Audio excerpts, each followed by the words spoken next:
are calling for the university to divest from its affiliations with Israeli companies. These are the rally cries at pro-Palestinian protests across Canada and the US. Demonstrators want schools to take action on Israel's war in Gaza against Hamas. One of their main demands for universities to divest from businesses that have ties with Israel. But what do they mean by divesting? In this context, protesters want universities to pull their money out of certain investments. Divesting is typically motivated by a specific cause. But I wanted to know how long that process could take and how difficult it could be. So let's break this down, starting with endowment funds. Those are gifts to universities raised by donors or alumni. Those endowments are put into a fund. They're invested in various stocks, index funds, and real estate holdings with short and long-term financial goals. Universities sort of treat it like a mutual fund. The income made from them is used for specific expenses like scholarships or student aid. The rest of a university's money is made through tuition and services like a dining hall or rental space. And if it's a public institution, government funding. An interesting thing about endowment funds is that some universities rely heavily on them to run their operations. They can be worth more than $1 billion.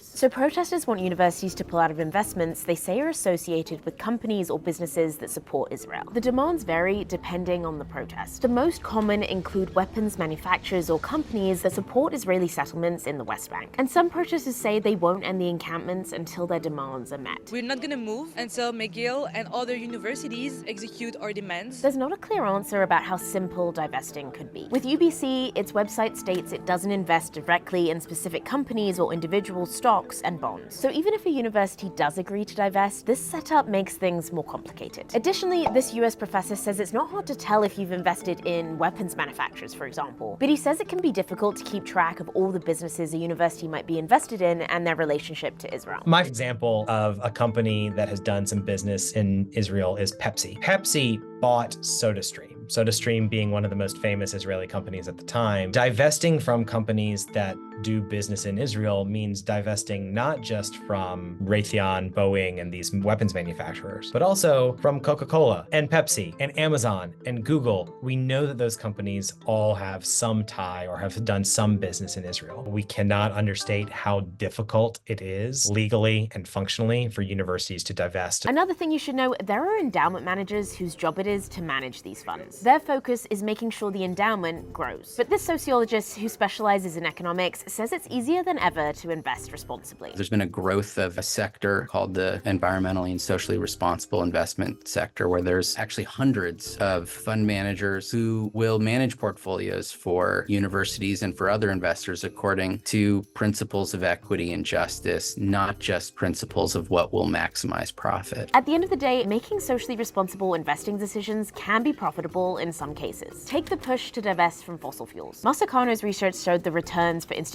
that divested from fossil fuels were no worse off, and in some cases better than those who didn't. That opens up the door to endowment managers to think, well, okay, if I'm going to get better returns if I'm not invested in fossil fuels, or at the very least not have bad returns, maybe it's worth doing. But he says for Israel, it's different. There isn't the same data to suggest that the funds will still make money, so divesting is less appealing for fund managers. We just don't have that research now for divestment from Israel. And until we do, it's kind of a hard case to make to endowment managers. Additionally, some Jewish organizations say these protests connect to a longer-standing movement known as Boycott, Divestment, and Sanctions, or BDS. This movement seeks to put financial pressure on Israel over what it says are violations of international law. Some Jewish organizations say BDS and the protesters' divestment calls are anti-Semitic and specifically target Jewish-affiliated businesses. I wonder if you could break down why you believe the movement is anti-Semitic. Because it singles out only the Jewish state. Find me any policy that says China has all types of hatred going on and exclusion against one people, the Uyghurs. Is there any BDS against China? Is there any BDS against Iran? There's only one country that is subject to BDS. But there are some Jewish students who are participating in the pro-Palestinian encampments who say they agree with the calls to divest. Now, calls for universities to divest aren't new. Protests in 1985 at Columbia University successfully led to some divestment from corporations profiting from apartheid in South Africa. In Canada, McGill was the first university to fully divest their funds after a long campaign and pressure from students. 30 years ago, Nelson Mandela was elected president of South Africa, thereby ending functionally apartheid in that country. That came about in part because of student protests, and those students were asking for what students are asking for now. But today, Masakano says globalization has made it harder to completely divest. What we know about that divestment movement is that a lot of it was done because it was a lot simpler to divest in in those times. Many American and Canadian universities didn't have business ties to South Africa to begin with. So it was easier to pull back that money than it is today with a much more globalized world. But there are ways to make the process easier. At Brown University, for example, protesters agreed to end demonstrations after reaching a deal with the school. Brown will hear a divestment proposal from students this month. The demands were based on a request from 2020 that pushed for divestment from 11 companies they accused of profiting from human rights abuses of Palestinians. Targeting 11 different companies is very different than targeting everyone who's ever done business in Israel. The narrowly tailored aspect of the Brown proposal really makes it something to be watched. And in BC, Thompson Rivers University made an agreement with students last week. TRU agreed to review student proposals regarding divestment. The students involved say it's the first Canadian university to agree to do so. And if students really want to achieve their demands, Masakana says a targeted approach is the way to do it. If students pare down their requests, much higher chance of getting some level of divestment done.